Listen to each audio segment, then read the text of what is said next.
Good day, everyone. This is Elder Pamela Robinson Smith, not on my pulpit porch. However, I'm still here for you today just to bring a good word. Spring has sprung. I hope for good, right? I know the first day of spring was beautiful and it gave me a new energy. I don't know about you. We have had a tough winter, and I think we New Jerseyans forgot what winter really is supposed to look like. And God reminded us that winter is winter. You're going to get the snow, you're going to get the cold, you're going to get all the ice and all that other stuff. I guess now, as an older individual, more mature, I should say, dealing with the weather conditions and the season of winter and the coldness is a little different, right? When we're younger, we love that stuff. Snow means no school. But now the spring has sprung. I hope that your body, your mind, your soul have a new energy, a renewed energy. That's what spring is. It's renewal. When I look at the trees and I see the buds on the trees and I look at the grass and it's actually green and not brown, I am hopeful. I am hopeful for new beginnings. I'm hopeful for new energy. Especially for me personally, especially in this new season of my life on this teacher journey. Um, it's one that I have dreamt, prayed, talked, critiqued about, not really understanding or knowing what kind of teacher I was going to be, right? How will the students receive me, etc., etc. But when I left school on this last Thursday, and I reminded the students that Friday the 20th was spring, you should have saw the uproar and the energy they had because they too are tired of being in the house. And there's such thing, I know we've heard the term cabin fever. Cabin fever meaning that we're homebound, not being able to move around like we normally would. And I realize how that does affect our wellness. Okay.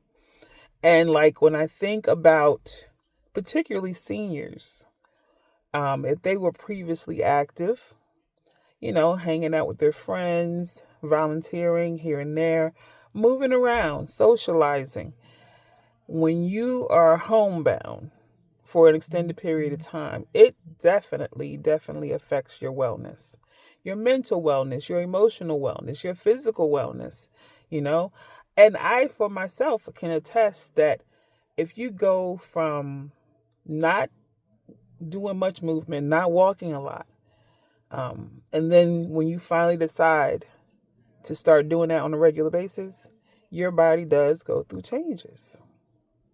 And at this stage in my life, I'm appreciative because I'm reminded that my body has muscle memory. It remembers when I did boxing. It remembers when I did karate. When I danced, it remembers. So eventually your body does adjust. But when I think about the seniors in particular, it takes them longer to adjust, their bodies to adjust. And it could be frustrating. It can feel like your body has forsaken you, right? You have memories of your independence. You have memories of just feeling good. This cabin fever, this rough winter, it does definitely have an impact on our wellness. So first and foremost, if you're not a senior and you have senior, family, friends, check on them. Check on them because we have to make a conscious choice to keep being who we are, active and present through all seasons, and not let that deter us, because when we do, it definitely has an impact.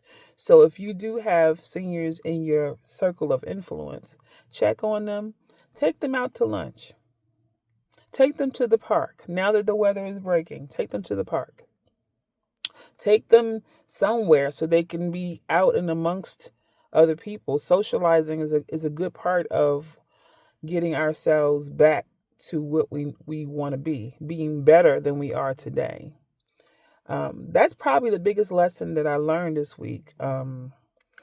And just wanted to share that with you because, you hate to see anybody suffer. You hate to see anybody frustrated or depressed. And so, if you have an ounce of energy and love for your family, for your friends, for your community, seniors, and young people, and middle-aged people, do something about it. It may be a text message, it may be a phone call, it may be a cup of coffee or lunch. We have to take responsibility and accountability for our community. Because I'm hoping that when I get to be a senior, if the good Lord sees fit, that somebody's going to check on me. That's my hope and my prayer. Because it's tough. Life can be tough, especially if a lot of your friends have gone on to glory or moved away. And you have that feeling of, I'm by myself. I think back to when, my mother, after her twin sister passed away, and then a few, years later, my father passed away, and the loneliness she felt. I wanted to be the remedy for that, by, being there and calling and showing love. And it may have helped to a degree, but when you get to a certain age and all the folks you were closest to have gone, the loneliness sets in. So it's important that we invest the love, care, and concern in each other on a daily basis, because we don't know when someone's going to go on and we're left by ourselves. Be kind to each other. Check in on each other. That's important.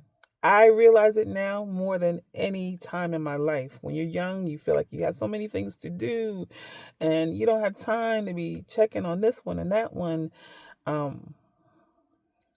As I sit here as a woman of a certain age, I realize the importance. It affects wellness for your loved ones. It affects wellness for yourself. So on this, what is this? Our third day of spring. Let's make life renewed. Let's renew relationships. Let's renew our wellness. Let's be the better people that we can be than we were yesterday. That's my message. And I hope you have a wonderful, wonderful week. God bless you. Talk to you soon.